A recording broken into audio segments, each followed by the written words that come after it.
ముందుగా జనసేన పార్టీ తరఫున నా హృదయపూర్వక నమస్కారాలు.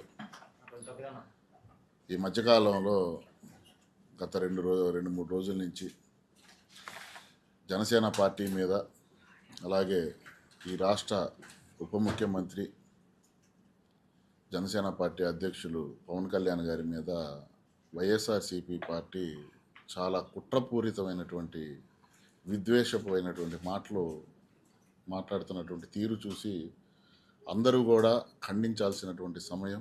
ప్రజలందరూ కూడా దీన్ని గమనిస్తున్నారు. పవన్ కళ్యాణ్ గారి వల్ల రాష్ట్రంలో 151 సీట్లు ఉన్నటువంటి వైఎస్ఆర్సీపీ పార్టీని 11 సీట్లకి దించేసినటువంటి ఘనత కూటమి ప్రభుత్వాన్ని.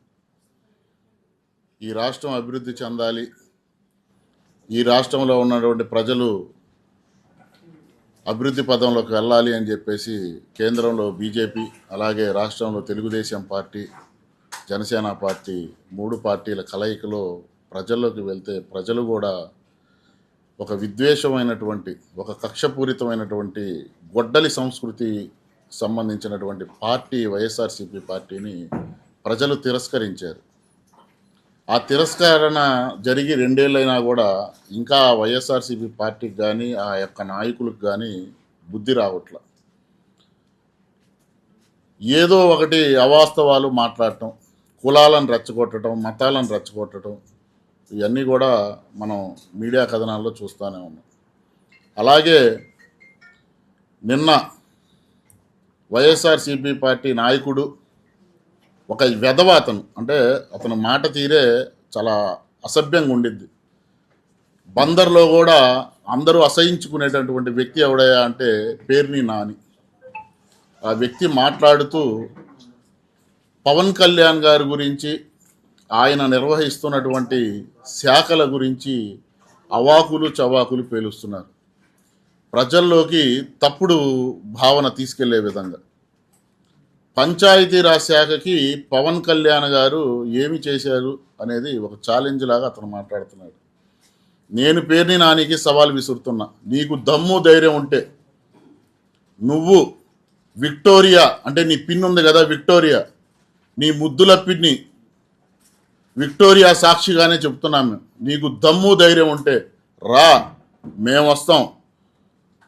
ఏ పంచాయతీలోకి వెళ్దామో చెప్పు, ఆ పంచాయతీలోకి వస్తాం. పంచాయతీలు వైఎస్ఆర్సీపీ ప్రభుత్వం ఉన్నప్పుడు 24వ స్థానంలో ఆంధ్ర రాష్ట్ర పంచాయతీలు ఉంటే ఈరోజు మొదటి స్థానంలో పంచాయతీలు ఉన్నాయి. అనేక రకమైనటువంటి అవార్డ్స్ కూడా ఈరోజు పంచాయతీలకు వచ్చినటువంటి ఘనత.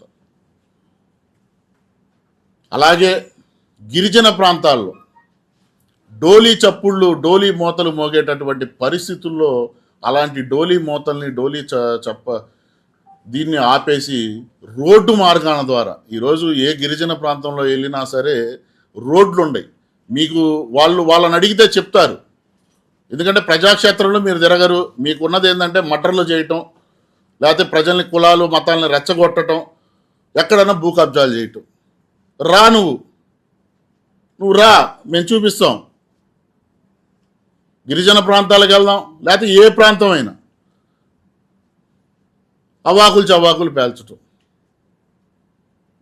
అలాగే అటవీ శాఖ పవన్ కళ్యాణ్ గారు బాధ్యతలు తీసుకున్న దగ్గర నుంచి ఎర్రచందనం గత ప్రభుత్వం, వైసీపీ ప్రభుత్వంలో అక్రమంగా ఎర్రచందనం, ఆ రోజు ఉన్నటువంటి అటవీ శాఖ మంత్రి, సకల శాఖ మంత్రిగా ఉన్నటువంటి సజ్జల రామకృష్ణారెడ్డి, అక్కడ ఉన్నటువంటి ఆ జిల్లాలో శాసనసభ్యులు, వీళ్ళందరూ అక్రమంగా ఎర్రచందనం అమ్ముకుంటుంటే ఈరోజు పవన్ కళ్యాణ్ గారు అటవీ శాఖ మంత్రిగా బాధ్యతలు స్వీకరించిన తర్వాత ఎర్రచందనం అక్రమంగా వెళ్తున్నటువంటి అక్రమ ఎర్రచందనాన్ని 70% నివారించారు. ఈరోజు పక్క రాష్ట్రాలతో కోఆర్డినేషన్ చేసుకొని ఈరోజు వీళ్ళు అక్రమంగా ఏదైతే తరలి వెళ్ళిందో ఎర్రచందనాన్ని, ఆ ఎర్రచందనాన్ని కూడా వెనక్కి తీసుకొచ్చేటటువంటి బాధ్యత పవన్ కళ్యాణ్ గారు తీసుకున్నారు.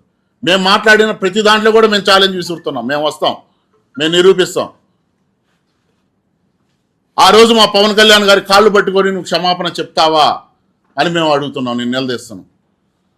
పవన్ కళ్యాణ్ గారు అటవీ శాఖ మంత్రిగా బాధ్యతలు చేపట్టిన తర్వాత గత 2 సంవత్సరాల్లో 1239 మందికి పైగా ఎర్రచందనం అక్రమ ఎవరైతే చేస్తున్నారో స్మగ్లర్లని అరెస్ట్ చేయటం జరిగింది. అలాగే 372 పైగా వాహనాలు సీజ్ చేసాం. మరి మీ ప్రభుత్వంలో ఒక్కటేం చేశారా? మీ నాయకులందరూ కూడా ఎర్రచందన స్మగ్లర్లే కదా, కాదా? చెప్పండి. దొరికినటువంటి వ్యక్తులు వైఎస్ఆర్సీపీ పార్టీ సభ్యత్వం ఉన్నవాళ్లే కదా, నాయకులే కదా. బాబాయిని గొడ్డలి పొడితో చంపుతారు. మీ ఎమ్మెల్సీ ఏమో ఒక దళితుడైనటువంటి తన కారు డ్రైవర్ని చంపేసి పార్సల్ చేసినా అతని మీద ఎటువంటి చర్యలు ఉండవు. మీకు వీటన్నిటికీ కూడా మీరు సమాధానం చెప్పాలి. మేము ఛాలెంజ్ విసురుతున్నాం. అలాగే సకల శాఖ మంత్రి అయినటువంటి సజ్జల రామకృష్ణారెడ్డి కడప జిల్లాలో అటవీ భూమి 60 ఎకరాలు కబ్జా చేస్తే మా ప్రభుత్వం వచ్చిన తర్వాత మా ఉప ముఖ్యమంత్రి అయినటువంటి పవన్ కళ్యాణ్ గారి ఆధ్వర్యంలో 52.40 ఎకరాలు రెవెన్యూ సిబ్బంది, అటవీ సిబ్బంది మళ్ళీ వాళ్ళు స్వాధీనం చేసుకోవటం జరిగింది. వీటన్నిటి మీద కూడా అన్ని లెక్కలన్నీ తేల్తాయి. వైఎస్ఆర్సీపీ పార్టీ నాయకులు ఎక్కడెక్కడ ఏం దోచుకున్నారు, ఎక్కడెక్కడ అక్రమ రవాణా చేశారు, అన్నీ వస్తాయి. నువ్వు చేసావే గతంలో సినిమాటోగ్రఫీ మంత్రిగా చేసావు. నువ్వు చేసిన మంత్రి శాఖ ఏందయ్యా? సినిమా పరిశ్రమకి అక్కడ ఉన్నటువంటి కార్మికులకి ఏదైనా ఇబ్బందులుంటే, సినిమా పరిశ్రమ ఏదైనా ఇబ్బందులుంటే వాళ్ళకు ఉన్నటువంటి రాయితీలు ఇచ్చి వాళ్ళతో మాట్లాడాల్సినటువంటి పరిస్థితుల్లో నువ్వు ఒక సినిమా థియేటర్ కలెక్షన్లు చెప్పుకునే స్థాయికి నువ్వు దిగిపోయావు. అది నీ మంత్రి శాఖ. ఒక కింద స్థాయికి నువ్వు దిగిపోయావు. మాట్లాడేటప్పుడు నోరు అదుపులో పెట్టుకోవాలి. పేర్ని నానికి చాలా గట్టిగా చెప్తున్నాం. లేదు మా ఛాలెంజ్ స్వీకరిస్తే రా, వెళ్దాం. ఏ పంచాయతీకి వెళ్దాం, ఏ అటవీ శాఖ దాని మీద వెళ్దాం.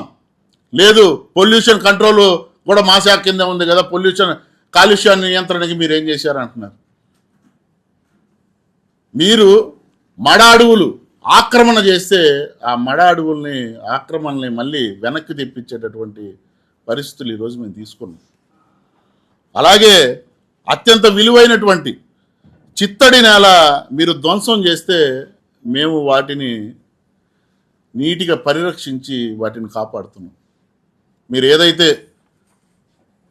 పర్యావరణాన్ని దోపిడీ చేశారో వాటన్నిటికి కూడా మేము అక్కడ చెట్లు పెంచి మళ్ళీ పర్యావరణాన్ని పెంపొందిస్తున్నాం. వీటన్నిటి సాక్ష్యాలు ఉన్నాయి. నువ్వు వస్తే చూపిస్తాం. లేదు నాకు కళ్ళు లేవు, నేను రాలేను, నేను ఏదో మాట్లాడుతున్నాను, దయచేసి నన్ను వదిలేయమంటే ఒక క్షమాపణ అడుగు. నువ్వు పవన్ కళ్యాణ్ గారు కాళ్ళు పట్టుకోను. తర్వాత కుంకి ఏనుగుల గురించి నువ్వు మాట్లాడతావు.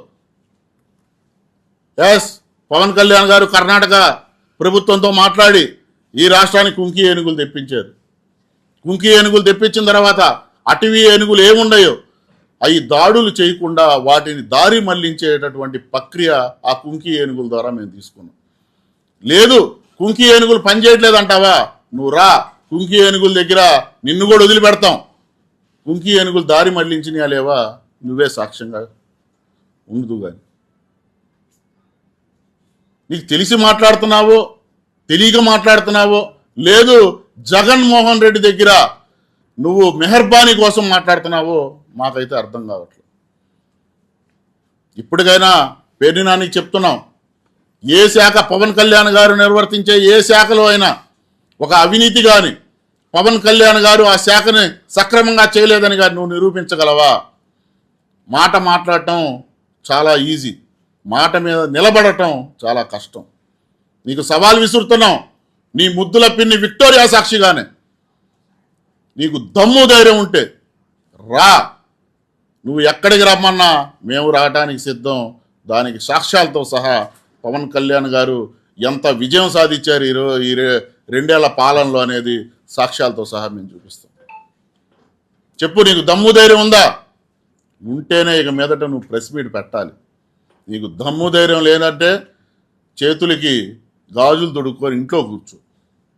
అంతే తప్పితే నువ్వు గనక అవాకులు చవాకులు నేను పవన్ కళ్యాణ్ గారి మీద పేలుస్తానంటే రాబోయే రోజుల్లోనే కాదు, అతి తొందరలోనే నీ బందర్లోనే నీకు గుణపాఠం నేర్పాల్సి వచ్చింది. పేరుని నాని ఒళ్ళు దగ్గర పెట్టుకొని పవన్ కళ్యాణ్ గురించి మాట్లాడేటప్పుడు, ఆయన వ్యక్తిత్వం గురించి మాట్లాడేటప్పుడు నోరు అదుపులో పెట్టుకొని మాట్లాడితే నీకు మంచిది, నీ పార్టీ వైఎస్ఆర్సీపీ పార్టీకి, మీ నాయకులందరికీ కూడా మంచిదని ఈ పత్రికా ముఖంగా, మీడియా ముఖంగా నిన్ను హెచ్చరిస్తున్నాము.